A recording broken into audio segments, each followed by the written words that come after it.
Hi, welcome to Arna's veg kitchen. ఈరోజు శ్రీరామనవమికి దేవుడికి సమర్పించాల్సిన పానకము, వడపప్పు, చలివిడి ఎలా తయారు చేయాలో చూపిస్తాను. ముందుగా పానకం తయారు చేయటానికి ఒక గిన్నెలోనికి 1/2 లీటర్ వాటర్ని తీసుకుంటున్నాను. 1/2 లీటర్ వాటర్కు 100 గ్రాముల బెల్లం అయితే కరెక్ట్గా సరిపోతుంది.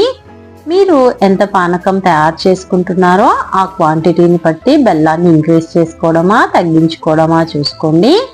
బెల్లాన్ని బాగా కరిగించుకోవాలి. ఇందులోనికి 1 స్పూను మిరియాలు, 2 యాలకులను మెత్తగా పొడి చేసుకొని పానకంలోనికి వేసుకోవాలి. ఇందులోనికి అరచెక్క నిమ్మరసాన్ని పిండుకొని కలుపుకొని వడగట్టుకుంటే పానకం రెడీ అయిపోతుంది.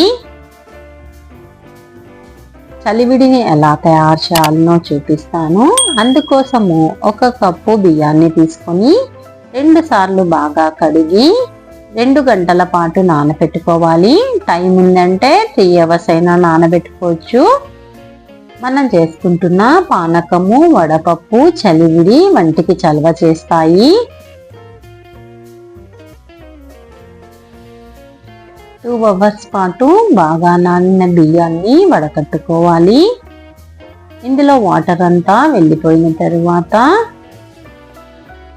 ఒక క్లాత్ పైన వేసి కొద్దిగా ఆరనివ్వాలి. మరీ ఎక్కువ టైం అవసరం లేదు.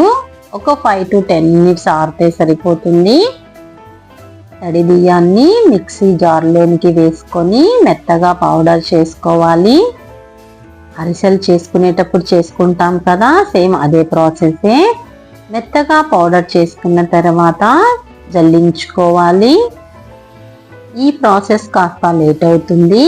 టైం లేదు అనుకునే వాళ్ళు ముందుగా పట్టించి పెట్టుకున్న పొడి బియ్యం పిండిని కూడా వాడుకోవచ్చు. జల్లించగా వచ్చిన నూకను మరొకసారి మిక్సీ జార్లోనికి వేసుకొని మిక్సీ పట్టుకోవాలి.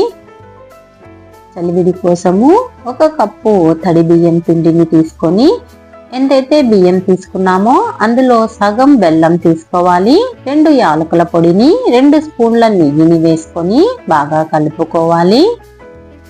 వాటర్ని అయితే యాడ్ చేయకూడదు. పొడి పొడిగా కనిపిస్తుంది కదా, కాసేపు చేత్తో మర్దన చేసామంటే మనకు ఉండలాగా తయారైపోతుంది. చలివిడి కోసము పొడి బియ్యం పిండి వాడిన వాళ్ళు 1 స్పూను పాలను లేదా 1 స్పూను నీళ్లను వేసుకొని ముద్దలాగా చేసుకోవాలి. చూడండి ఎంత సాఫ్ట్గా అయిందో. ఇందులోనికి పచ్చి కొబ్బరి ముక్కల్ని కూడా వేసుకోవచ్చు. నేనైతే వేయలేదు. చలివిడి అయితే తయారైపోయిందండి. ఇప్పుడు వడపప్పుని ఎలా తయారు చేయాలో చూద్దాము. ఒక చిన్న పాత్రలోనికి 1 కప్పు పెసరబాళ్ళను తీసుకొని 2 టైమ్స్ బాగా కడిగి 1 అవర్ పాటు నానబెట్టాలి. పెసరపప్పు త్వరగా నానిపోతుంది. బాగా పెసరపప్పు నానిపోయింది. స్ట్రైనర్లో వేసుకొని వాటర్ అంతటిని తీసేయాలి. కాసేపు అలాగే ఉంచితే వాటర్ అంతా వెళ్ళిపోతుంది.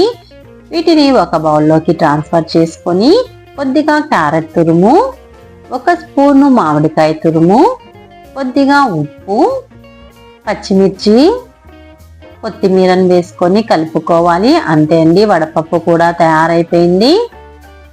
పానకంలోనికి తులసి దళాలను వేసుకొని దేవునికి సమర్పించాలి. దేవుడికి 3 నైవేద్యాలు అయితే తయారైపోయినాయి. మరి ఈ శ్రీరామనవమికి మీరు కూడా ట్రై చేయండి. నా వీడియో నచ్చినట్లయితే లైక్ చేయండి, షేర్ చేయండి. నా ఛానల్ని ఇంతవరకు సబ్స్క్రైబ్ చేసుకొని వాళ్ళు సబ్స్క్రైబ్ చేసుకోండి. Thank you for watching.